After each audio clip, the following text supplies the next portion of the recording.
Here we go. Hello, Bryer here, and welcome to another video. Hopefully you enjoyed the previous one I uploaded. It was just something I thought would be fun to do, talk about something very different, and you know, it's April Fool's, so can't take it too seriously. Although, that being said, I will say a lot of things I said in that video were pretty genuine. I really wanted to shed light on something from my childhood, and hopefully if you did watch it, hopefully you enjoyed that. But we must return to our regularly scheduled program. It's a couple days late, but here it is. Here is all the CDs I bought or acquired throughout the month of March.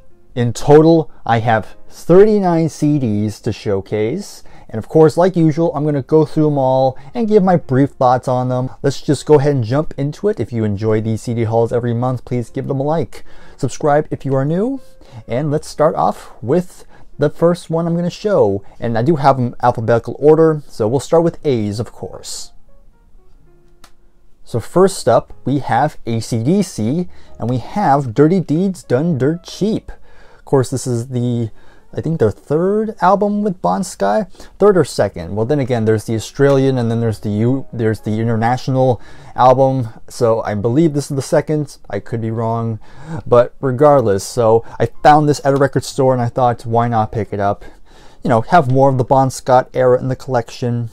And overall, very enjoyable. Of course, that's the title track, which is pretty iconic in their catalog, I will say.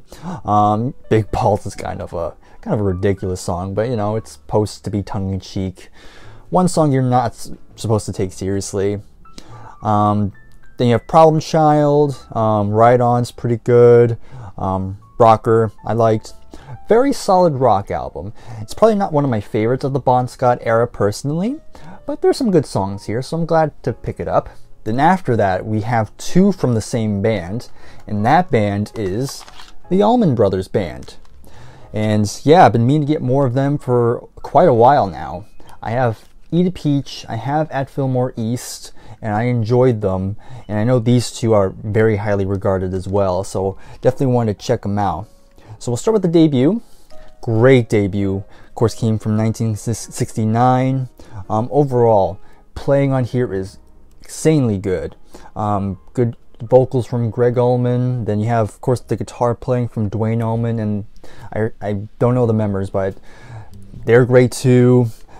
Just overall, the very great stuff. Of course, you have one of the most well-known songs from them was Whipping Post, and of course on the At Fillmore East live album, they extended to like 20 minutes.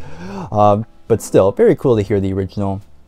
But yeah, there's really nothing I didn't like on here. Same thing can be said about this album here. Of course, it has Wasted Words, Ramblin' Man, Southbound, Come and Go Blues. Yeah, of course, this is after Duane Allman passed away. And, you know, I'm not 100% sure on the timeline, but I know they're going to lose another member. I just can't remember if it's before this album or after this album. I'll look it up afterward, but still, very great album. Very glad to have both of them in the collection. So now we're going to move on to the B's, and we have quite a bit of B's here. So the first one I'm going to show in this category is the B-52s. So B-52s, one of those kind of new wave, kind of some semi-punk, art rock sort of band. They're very hard to you know, categorize, but of course they're pretty well known. They had a couple big hits, and I thoroughly enjoy this one. I'm actually kind of shocked, honestly. I thought I was not going to like it as much as I did. Yeah, again, they're definitely a bit odd, but there's still some really interesting playing. Really good guitar for the most part. Of course, as the big hit Rock Lobster, which for a long time I thought it was the stupidest hit single I ever heard in my life. Then again, there's Disco Duck, but that's a whole other story. But Rock Lobster was just another one of those where I'm like, why is this popular? But you know, after hearing the album, I kind of got into it. It's stupid, but it's kind of the fun kind of stupid. You know, you really can't take it seriously. So it's either it's either you just gotta go with it, or you're just not gonna have fun. But regardless, but yeah, very solid album. I'm glad I got it, honestly. Who knows, maybe we'll get more. On that note, we have two from the same artist here, and it's an artist I talked about last month actually. And that person is Bork. I actually picked up two more Bork albums. Now this one I did pick up from a record store. I was actually kind of surprised I found it there, but we have Post. This is her follow-up to Debut. And overall, very good. I definitely enjoyed this one, although I will say I still prefer Debut over this. This album definitely has a more cohesive sound, where it definitely feels like all the songs kind of work as one. For the most part, there's one track that's very different from the rest. But, you know, it's kind of an electronic pop, synth pop sort of album. And of course, she still has that unique vocal style that she does. But there's one song, I believe it was It's Oh So Quiet, where it's just a full-blown jazz album. Not album, but full-blown jazz song, I should say. And yeah, it's jazz all the way. Kind of like you're like, almost like your Ella Fitzgerald, but in her own way, because there are moments where she just shrieks almost. Kind of fun. I kind of like that. But overall, very strong album. I do like it. I also picked up, and I think I unboxed this on a video before, but we have Homogenic, and yeah, definitely very good. Might be my second favorite Bork album in general, based on what I've heard.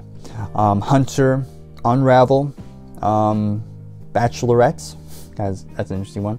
That's a cool one. All Is Full of Love. Yeah, again, very good album. Again, still not quite like the Debut. I think the Debut is still my favorite, but this is probably second place. So yeah, very glad to get that. So again, let me know if there's other Bork albums worth checking out. And then we're gonna move on to, again, we have two from the same band, and that band is Buffalo Springfield. So I picked up their Debut, and I have Buffalo Springfield again, their second album. So I really enjoyed this album. Of course, this is the version with For What It's Worth. I know there's another version without it.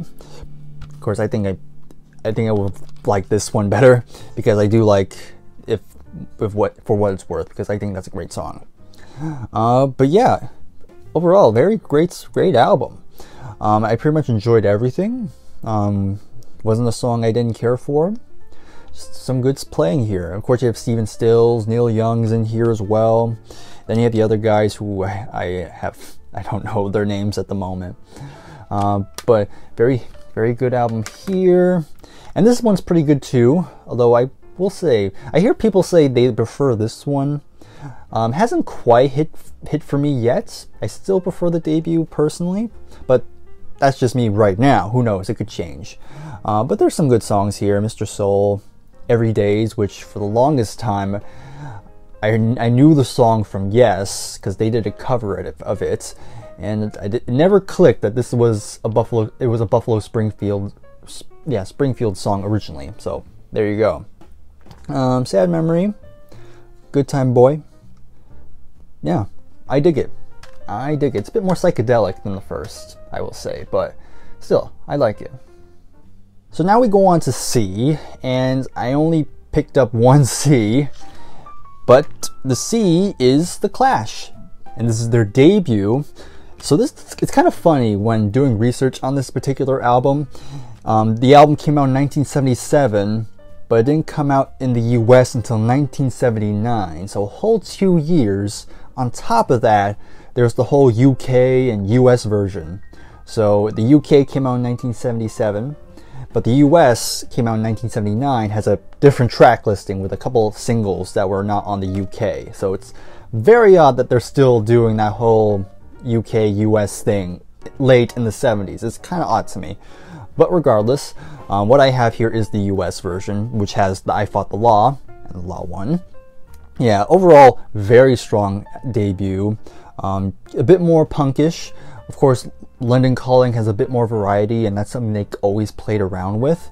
But here it's kind of a more straightforward punk sound, but still very good. Joe Strummer sounds like you expect from him. And yeah, just some good, quick, fast punk music. C-Clash Rockers, Remote Control, London's Burning, which is funny because they're going to have London Calling soon. Jenny Jones. Yeah, very strong debut.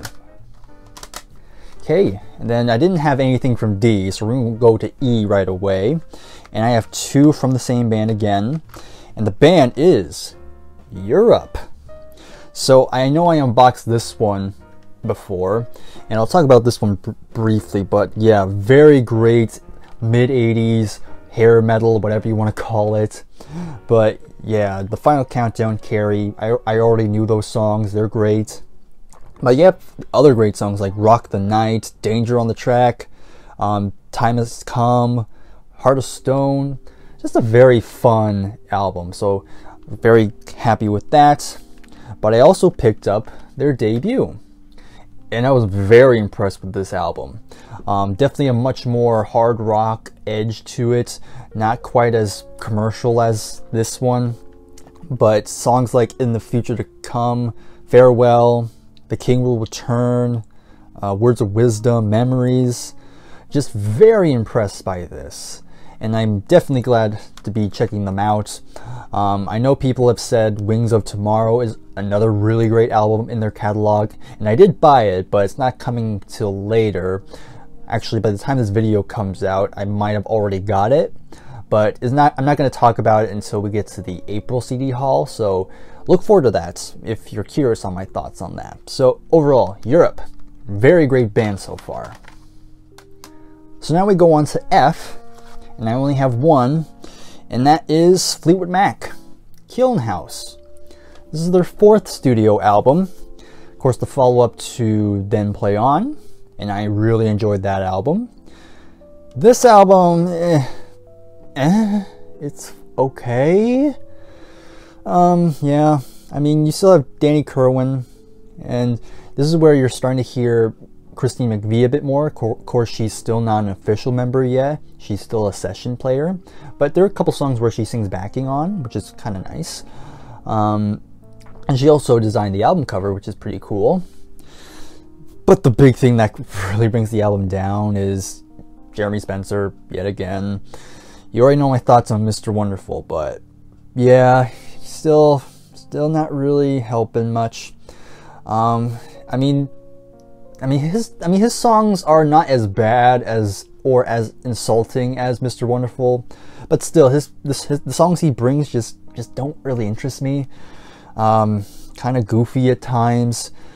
Yeah, that's all I gotta say. It's a mixed bag album, not one of my favorites, and of course this is the last with Jeremy Spencer, and thank God. So anyhow, enough of that. Let's move on. Let's talk about some black metal. And we have Immortal, Sons of Northern Darkness.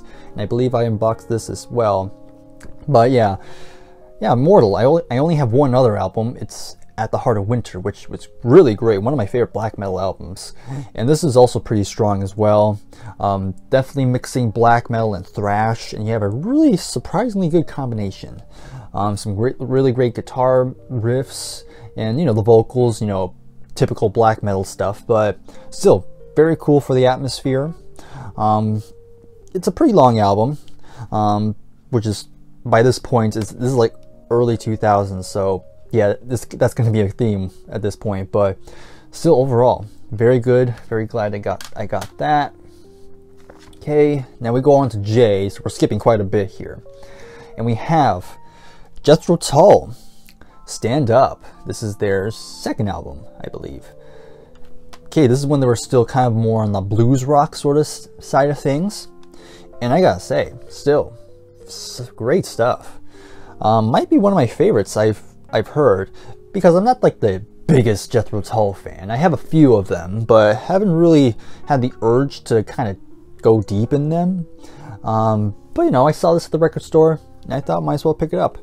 Yeah, 10 songs, and yeah, some good stuff. Kind of bluesy, as to be expected, but you know, Ian Anderson is playing flute, which kind of makes it a little bit more interesting, catches your attention quite a bit. And yeah, overall, very enjoyable. So I like that. I dig it. And I picked up an Elton John album as well. We have Sleeping with the Past, one of his late 90s albums. Of course, the main reason I bought it originally was because it had Sacrifice on it, which is a great ballad. But, you know, there are some decent songs on here I liked. Durban Deep, pretty solid. Whispers is okay. Trying to remember. It's been a bit. I heard this like a couple weeks ago, so yeah. But I remember enjoying it. I remember I did like it. And I do like how on the bottom it says, "This album's for you, Bernie." So this album was kind of dedicated to Bernie Taupin, which is kind of sweet. But yeah, pretty good. Not one of his echelon albums, but you know, it's fine for what it is. And I also picked up a Journey album, and this is Look Into the Future. So this is their second album. This is when they were still in that sort of jazz fusion, progressive rock phase. Of course, this is before Steve Perry joined. And I gotta say, I really enjoyed this one too. I mean, I have the debut and I like that one, but this is also pretty good. I mean, it still has those elements like of jazz and prog, but there's little sprinkles of them trying to get a little bit more commercial. But still, you have On a Saturday Night, which is pretty great. Anyway, She Makes Me Feel Alright. Midnight Dreamer, yeah, again, Neil Schon on guitar, just killing it on here. But yeah, I dig this era of Journey, I gotta say. Of course, my heart's always gonna go for the Steve Perry stuff, but what the early stuff is, it's pretty good. I enjoy it, I dig it. Okay, and the last J I have is actually one of the most recent albums I have, and that is Judas Priest. And this is Invincible Shield. Pretty rad cover. That's pretty rad too. So this is their latest album that came out earlier, I think last month, I will say. And yeah, this is awesome. This is so cool. Rob Halford, he's in his 70s and still shrieking up a storm on here. And the playing is still top notch. I mean, the Panic Attack, The Serpent and the King, the title track, Gates of Hell, Giants in the Sky, just top to bottom, Trial by Fire. Yeah, very impressed with this one. I mean, you would think at this point in their career they would probably start to kind of fizzle out, but no. I mean, they're proving that despite their age, they can still kick it. So yeah, very great album. Very happy for them. Let's move on to the K's, and we have two. We have, and it's ironic, they both have King in their name. So we'll talk about the first King, and that is King Crimson with Discipline. And I know I unboxed this as well. Alright, so King Crimson. So this is their comeback album, if you will, because the last album they did was Red in 74, and this is 81, if I remember correctly. And, you know, by this point the landscape had changed. And so what does King Crimson do? They pretty much do their own thing. So yeah, the only song I knew going into it was Elephant Talk, and that is a very strange song. You have Adrian Belew on vocals, and he definitely puts on a very different voice on that track. But I always thought it worked. I kind of liked how bizarre and quirky that is. I like quirky stuff. But besides that, the rest of the album I really enjoyed. Like, holy moly, I was pretty surprised. Frame by Frame, great song.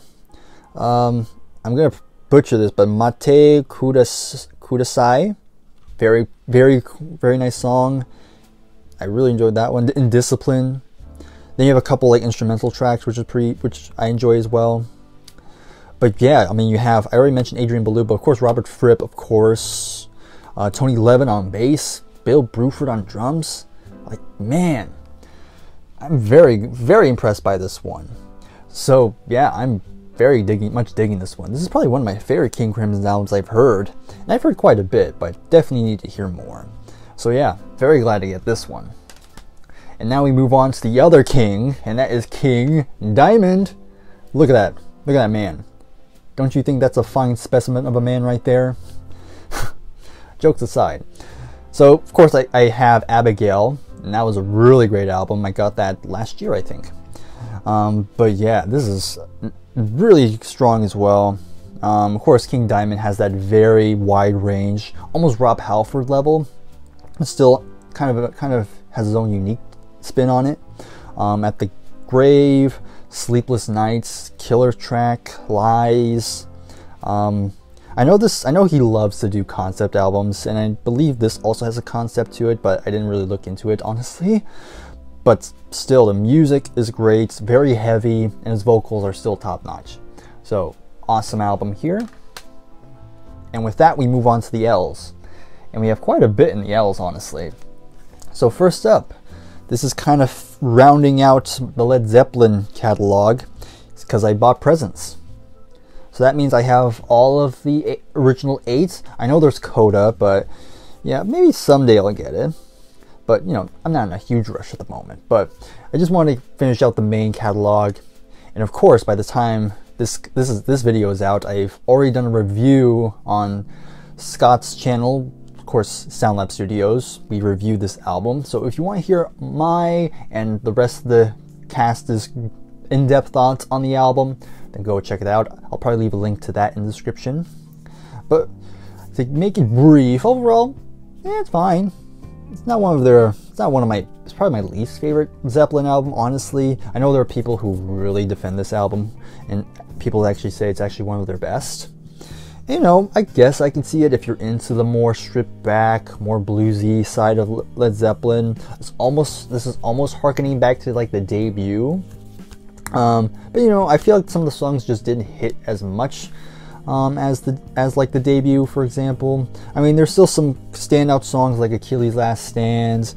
Let me see, I have to pull up the disc because the track listing is not on the back of this. Let's see, For Your Life's pretty solid. New Orleans I liked. Of course, Nobody's Fault But Mine, that's a great song.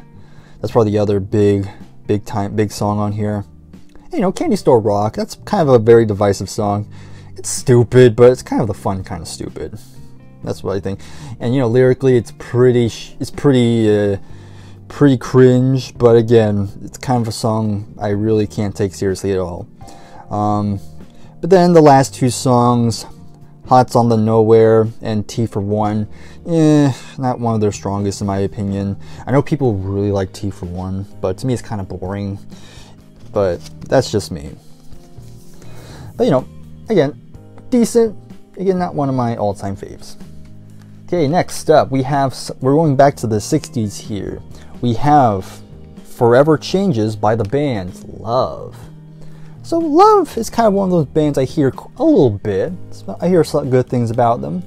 So I decided to pick this up because many said this is their best album. And I can kind of see why. It has a very psychedelic, baroque pop, rock sort of sound to it. Very interesting. It has this very good feel. I can't really describe it right now, but it definitely has a very good vibe about it. And yeah, overall, I enjoyed a lot of the songs. Alone Again, or Old Man, Live and Let Die, Bummer in the Summer, You Set the Scene. Yeah, very strong album. I really dug it. Let me know your thoughts on Love in the comments, of course. And then we go on to this. So we have, you know, I have a few of these already. It's one of those like original album classics where it's like 5 albums in one. And here's another one I got, and we have The Lovin' Spoonful. And what's good is that, you know, it comes with 5 albums. Luckily, The Lovin' Spoonful only released 5 albums, so therefore I have all the main studio albums. Of course, I heard they also did soundtracks, but I'm not including them. But yeah, there you go. So I have the whole catalog here. Cool. So let me briefly go ahead and talk about each one. So we have the debut, of course, Do You Believe in Magic? Very strong debut. Of course, that's the title track. And yeah, very good like folky sort of sound, folk rock, some pop in there. Really enjoyable. And then we get to the second album, Daydream, which is probably my favorite, honestly, of the 5. Title track's pretty nice. Warm Baby. Of course, you have other hits like You Didn't Have to Be So Nice. I also really liked Didn't Want to Have It Do It. Didn't Want to Have to Do It. That was a mouthful. But yeah, really liked that. Then you have Hums of the Loving Spoonful, which has Somewhere in the City on it. Pretty good. I think still prefer the second album though. Then you have Everything Playing, which I really enjoyed. I don't know if this is my second or third favorite, honestly. It's kind of flip-flopping, but yeah, kind of a more psychedelic sort of approach. With, you know, I wouldn't say it's a full-blown psychedelic album, but it has tendencies, which is pretty cool. Then you have their final album, Revelations, Revolution 69. Definitely their weakest. Not a whole lot of songs that really grabbed me. Again, not horrible, but definitely a huge step down from what they did before. And I know they were going through some drama. I know John Sebastian was not on the final album, he left. But you know, again, like I said, not horrible, but definitely not their best. And of course, that was their final album. But yeah, glad I got this.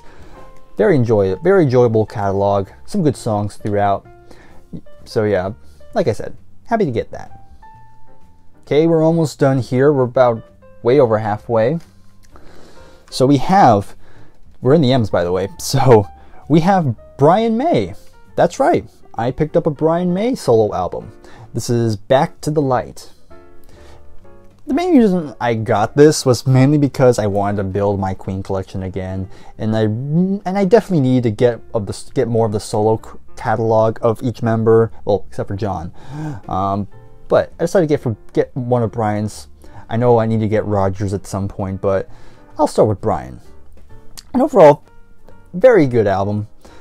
Again, it's not like Queen level amazing, but it's not supposed to be. But yeah, there's some good hard rock numbers. The Dark's pretty dark. The Dark, kind of a nice little,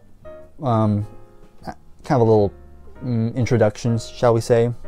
The title track's pretty good. Resurrection has Cozy Powell on drums. Then you have Too Much Love Will Kill You, which of course would later appear on Made in Heaven in '95. I probably should have mentioned this is '92. This came out. Driven by You, Last Horizon. Yeah, very solid album. Yeah, not much else to say about that. And now we have some more black metal. We have Mayhem, and I unboxed this one, I believe. Again, I'm not going to try and say the name, but if you know, you know. But yeah, so I talked a bit about it when I unboxed it, but again, there's a lot of things that happened before this album. Very messed up stuff. But the album itself that they finally were able to make, pretty good. Pretty good. I really did dig it. I dug it quite a bit. Again, exactly what you expect from typical black metal. Again, very cold production, very shrieky vocals, and very dark lyrics. Again, you really gotta be in the right mood for this stuff. But when you are, you will have a very wild time, I'll say. I wouldn't say fun time. You'll have a wild time. And now we go on to Midnight Oil, Head Injuries. This is their second album. So definitely very glad to finally get more Midnight Oil, because I have a couple, I have 3, and I really enjoyed what I've heard from them. Again, Peter Garrett just has this very unique vocal style that I really enjoy. And yeah, this is their, like I said, it's their second album, and again, this is when they were they're sort of in a more punk sort of sound, but still some very nice songs here. Definitely has a good bite to it. A lot of the songs are very upbeat. Drums and bass are very great. Yeah, this is great. Again, I definitely want to check out more of them. And mainly because I've had this big Midnight Oil kick recently. I don't know why, but there you go. And now we have Nirvana we have In Utero. Of course, this is significant as it's the final Nirvana album before, you know, Kurt, you know, ended it. But man, I mean, Nevermind is one of the most commercial sounding albums. This is them doing the exact opposite. Mainly from Kurt, because I know Kurt hated the Fame. But yeah, I mean, the songs are a lot more abrasive. The lyrics are going a much more darker approach. And yeah, this is, again, some people really enjoyed this approach. Some people may not like it. Some people may prefer Nevermind. And you know, I'm kind of that person. I still prefer Nevermind over this. But it's still some good stuff here. Serve the Servants. Of course, it has some big hits like Heart-Shaped Box and All Apologies. But then you have the more very creepy, more darker songs like Rape Me, Milk It, Tourette's, that sort of thing. Dumb. They were always kind of going more towards exposing the dark side of humanity, that sort of thing by this point. Again, that kind of goes into Kurt's mental state. But still, very good album. Enjoyable too, if you're into that sort of subject matter, or you know, that whole thing. But you know, I dig it. Up next, Procol Harum. Here's their debut, and I have their follow-up album, Shine On Brightly. Now they're a band that I've heard a lot, and I needed to check them out, and so I went for their first two. And overall, again, some solid stuff. They haven't quite hit me fully yet. I do enjoy them, but they're definitely not like one of my wow, I'm so amazed sort of thing. But still, some very enjoyable stuff. The debut has Conquistador, Mabel, She Wandered Through the Garden Fence, Kaleidoscope. It didn't have Wider Shade of Pale originally, but this CD copy has it as a bonus track, which is nice, and that's a great song. So really strong debut, and really enjoyed this one as well. Yeah, kind of definitely has a more proggy sound to it. I know the final song, Magdalene, which is like this big epic piece. Or no, sorry, that's not it. It's In Held 'Twas in I. That's the like epic. That's like their like, yeah, you know what I'm trying to say. But yeah, again, overall, I don't have a whole lot to say about it, but it's just some pretty good stuff. I dig it. I dig it as well. Now we move on. I talked about Brian May a little bit ago, but here's something that's related. I actually went and bought Queen and Paul Rogers, The Cosmos Rock. I forgot the S at the end. But this came out in 2008, and it's the only album under the Queen plus Paul Rogers collaboration. So yeah, they actually went ahead and made a whole studio album, and it's pretty good. You know, it's not like again, it's not Queen without Freddie, but you know, this is not Queen. It's Queen plus Paul Rogers. It's completely different, at least in my books. But you know, it's just good old fashioned rock. Again, nothing really pushing the boundaries or so. And you know, Paul Rogers sounds pretty good still. I mean, he's always had a great voice. But overall, it's just like, it's not essential listens. It's not something that you need to hear. It's just like, if you're curious, you might like it, you might not. It's kind of, you can go both ways, honestly. But you know, I'm glad to get it for the collection. Alright, just a few more to go. We're in the R's now, and I only have 2 in this category. First up, we have the Rolling Stones, and I got this from the record store. We have their Satanic Majesty's Request. Sadly, it does not have the holographic image there. It's just a static image. But you know, this is the Rolling Stones attempting to do psychedelic rock. And you know, I wasn't into it, honestly. I'm sorry. I know Nick's watching this, and I know he really enjoys this album, but it just, you know, there are some decent songs. I'm not gonna say not all of it worked. Not all of it didn't work, but you know, I liked the first song, Sing This All Together. Citadel was pretty good. I like the guitar on that. She's a Rainbow. The Lantern's pretty good. That's pretty much it. That's pretty much all that's pretty much all the songs I liked. But you know, some of the songs just kind of, again, some of them just feel, I mean, when they try to experiment, it just doesn't really do much. It kind of, a lot of the times it doesn't really go anywhere. It just kind of, you know, them just throwing thing at a canvas and just seeing what sticks. So yeah, sadly, I'm just not that huge into this one. But again, I know this album does have fans. Some people do like how different it is. In a way, it is pretty much an oddity in their catalog. But yeah, so yeah, again, if you like it, good on ya. But I'm not one of them, sadly. Okay, and then moving on, we have the Rettes. Look Sharp. Alright, some good stuff here. Some good like 80s sort of pop rock sort of thing. I know they're from Sweden, if I'm not mistaken. I'm pretty sure it's Sweden. I could be wrong, but yeah. I know the lead singer passed away not too long ago, the female singer, I should say. And I knew a lot of people were talking about it. And yeah, she has a great voice. I really do dig it, especially on the song Listen to Your Heart. That's like my favorite song by far by them. And yeah, the rest of the album is pretty good. My only real critique is that I'm not really into the male singer. I don't know, he just has this very like sort of sound. Kind of, I don't know how to describe it, but I just wasn't really into his sound.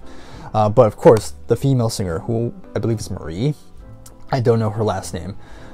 Oh my god, I hurt my throat doing that, but I'm gonna get through this take real quick. But yeah, she's great. Very solid, but again, the male singer kind of spoiled some of the mood, but not too much though. But overall, great album. Okay, so I'm gonna try and get through this in one go. So we have 4 more to go, and these next 2 are by the same artist. I like how this episode there's a lot of twos or pairs here, which I'm not complaining. But we have 2. One of them I bought from Amazon, the other I just found at a record store. And I already mentioned her in the last one, but we have Taylor Swift. That's right, I got more Taylor Swift here. I will be getting all her albums. And I've said this before, and I teased it before, but I am working on a series involving her. And of course I need to have the albums. I'm still working on the debut. So I'm not sure when that's going to come out, but hopefully sometime this year. I just need to finish the script. I'm still writing the scripts. Basically, because of that Thomas video, everything got pushed back. So that's why the Taylor Swift video is not done yet. And so we'll see when, but hopefully again by the end of the year. But you know, I got this at the record store first, and I thought, you know, might as well get it because I know I'm going to be talking about this album soon. But I knew I needed to get her second album because this is her third, by the way.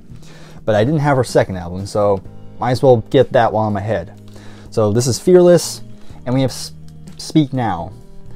Again, I'm not going to talk about my thoughts because I'm saving it for the series. So stay tuned. And then we have the final 2 CDs, and again we have yet another pair. Both from the same band, and that is Talking Heads. We have their debut from '77, and we have Remain in Light. So we'll talk about this album first. Really enjoyable debut. Again, the Talking Heads just have their own sound to them. It's either gonna hit or you're just not gonna get it. And for me, I dig it. I don't love it, but I dig it. This had some pretty nice songs like New Feelings. Of course, it has Psycho Killer, which is a classic. No Compassion, Happy Day. Yeah, very good. Now this one is often seen as one of their best, and I'm going to be honest, didn't quite hit for me. I'm not sure what it is, but I don't know, the songs just didn't really grab me as much. I know it has Once in a Lifetime, which that's a good song, but the rest of the album, yeah, don't know why, just wasn't clicking. I probably need to give this give this another listen. And that's really what Talking Heads seems to be for me. They're kind of that band where maybe on the first listen, I'm like, yeah, cool. But then there's gonna be albums where they kind of I need to, you know, sit with more. That's where I'm at the moment. But you know, I don't hate them. They're just maybe they're also a band I need to be in the right mood for. And there you go. That is every CD I bought throughout the month of March. Overall, very good stuff here. You know, there's a couple that were kind of that sort of thing, but overall it was very positive, and I'm looking forward to what April has in store. So until then, if you enjoyed this video, please give it a like, subscribe if you are new, and as always, in the comments below, let me know your thoughts on any of the albums I've shown, and also make sure to share what you picked up this month. Of course, not this month because it's April. Let me know what you bought in March. There you go. But like I said, until then, I'll see you in the next one. Take care and goodbye for now.